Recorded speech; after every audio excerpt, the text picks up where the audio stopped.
I would have been 18 or 19. Bought 300,000 pair for $9 a pair, so $2.7 million. I think it was Xavier McDaniel. He had a shoe called X-Man shoes. Yeah. They didn't sell very well. So I bought 300,000 pair. I called this guy, Dennis Wazalewski. Okay, he was the banker from Continental Bank, my banker. I said, hey, Dennis, I got great news. I just made like $1.5 million, $2 million. He's like, what are you talking about? He says, yeah, I just bought, 300,000 pair of X-Man shoes for $9 a pair. And I've got them, I'm going to, get them all sold to Modell's and TJ Maxx and Marshalls and Ross stores. And we get like $15 a pair. So we're going to make like $6 a pair on, 300,000 pair. I'm going to make like $1.8 million. He says, well, that's great. Why are you calling me? I'm like, well, how the fuck do you think I'm getting the money? You're a bank. I need the money. He's like, to pay for the shoes. Yeah, I got to pay for the shoes.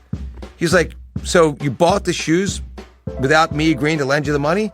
I said, yeah, but you're going to lend me the money because I'm going to make this much money and pay you back and be a great customer of yours. And sure enough, Dennis lent me the money. This was a different day. This was when banking was done on like honor back in the day. He said, no problem. They lent me the money. I sold all the shoes and probably made $1.8 million. Wow. 18 years old, maybe 19. It's 90% bullshit, but it's entertaining. That's why I read it, because it entertains me. You won't let me read it. So you entertain me with your bullshit. Tell me a story right now. Go. I said I'm never coming back again. Next I stepped away from the mirror. I got my mind made up now, cause I can see the future much clearer. What's happening, fam? L.A.R. movement still moving. Subscribe or die trying. You see the thumbnail. More importantly, you saw the clip. Let's just talk about I don't know if it's generational wealth or just stories that when you white, it's like, yeah, but when you black, it's like, oh, that's bullshit. Because sometimes we point out how, America's just not good at fairness and opportunity. But also the idea of the stupidity that can be done. It's not even stupidity. I can't say that because what he did was dope. But you can't when you black, and you're like, I was 18, 20 something years ago, right? I couldn't have thought, look, man, I could buy 300,000 pairs of Xavier McDaniel shoe at $9 a pair. I could buy them, and they'll take me serious. Like, if somebody will go, okay, yeah, I can buy, you can buy, and then call, TJ Maxx, Ross, Marshalls, and say, hey man, I'm working out a deal. I just bought 300,000 pairs of these shoes, and I can give them to you, at $16 a pair. And they go, yeah, no. And then on top of that, oh yeah, made the deal. Let me call a bank now. Hey man, how you doing? It's me. Yeah, okay. It's me? Yeah, look, I bought 300,000 pairs of shoes for $9 a pair, but I just sold them for $15 a pair. So I just need the money for the shoes. That's all I need. Yeah. The bank will be like, what? You need to hold on. You bought $300,000, 300,000 pairs of shoes with no money, and now you need my money to actually pay for the shoes? I don't understand. Wait, time out. Who told you this was a good deal? Hey man, it's just me, baby. I'm 18. I'm 19. I'm out here moving and shaking. It's the same premise. When people talk about like, I say, not necessarily Bill Gates, yeah, but Jeff Bezos, yeah. But when people say they got like rich parents and their parents introduce them to their network or their friends, and their friends go, okay, that's good. Like, I'm not going to front. The deal was dope, but I don't think that's something that Reginald Lewis had to pull off as a 40-something-year-old man. You get what I'm saying? And that was the 80s, if I'm not mistaken. Late 70s, early 80s. So just the idea of deal making in business and the idea of being taken seriously is in two completely different stratospheres, because when you say that story now, people go, "Oh, that's cat, that's a lie, it's got to be a lie," and it's like, we've heard worse, buddy. You know, so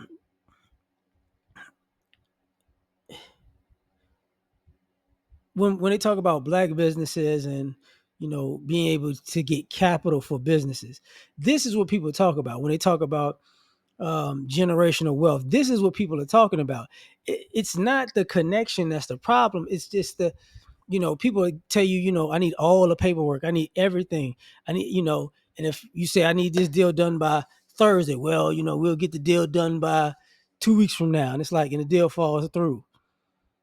But you have stories like this, and you're trying to figure out how to like what what because basically you're telling me he bought what, $2.7 million. He got $2.7 million probably in the 90s, because I had Xavier McDaniel, I want to say that's the early 90s, you know so an 18-year-old in the 90s just calls up a bank, gets $2.7 million, makes, like I said, he's at 1.8, 1.8 over that. So he doesn't pay the bank 2.7 and that's it. No, he doesn't pay him more than that. You know, so he might have paid him, depending on the interest and all that, a couple of 100,000, I would say. But just the fact of the matter is, you know, they had that same story with Shaq. When Shaq said, he got drafted, he blew through $1 million and he didn't know what taxes was, and the banker just said, "Okay, we're gonna wait till your next check comes, and then we're gonna do this right." And they was like, "Okay," but Shaq had another $1 million coming. You can't, and that was Shaq. It's like a lottery pick in the NBA draft in the 90s. Is on the same level as a 18, 19-year-old, white guy from the burbs who could just make, "Hey man, just give me $2.7 million." What?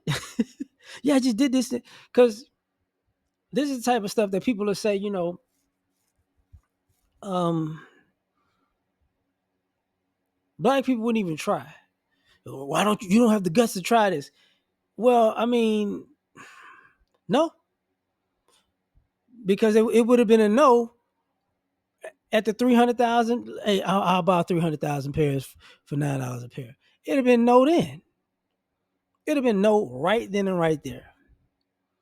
Who are you? What are you doing? Where are you gonna get this money from? What is it? It'd have been no. And even if you got past that and you got to the bank part, it'd have been no. But I got this business plan. No, it's no way. So when people say, "Yo, black folks got their money from sports and entertainment," it's because of this type of stuff. Because you couldn't do business like this in the 90s. You couldn't do business like this. Grown men couldn't do business like this in the 90s.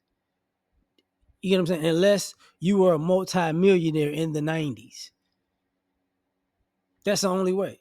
So a lot of this stuff, man, because I say that because you fast forward now, you have all of these guys on social media, saying they made money in this way and that way and this way and that way. Oh, I just close these deals. And it's the same premise.